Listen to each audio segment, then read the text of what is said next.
Case 16. When the Bell Sounds. Mumon said, "The world is vast and wide. Why do you put on your 7-piece robe at the sound of the bell?" Mumon's comment. In studying Zen, you should not be swayed by sounds and forms.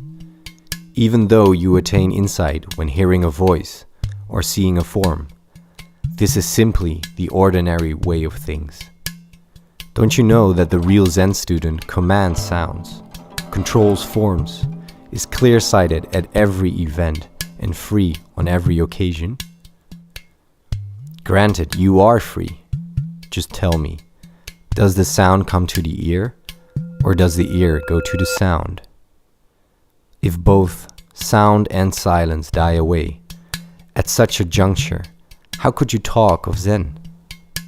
While listening with your ear, you cannot tell. When hearing with your eye, you are truly intimate. Mumon's verse.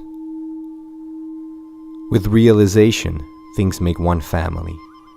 Without realization, things are separated in 1,000 ways.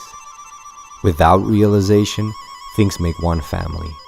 With realization, things are separated in 1,000 ways.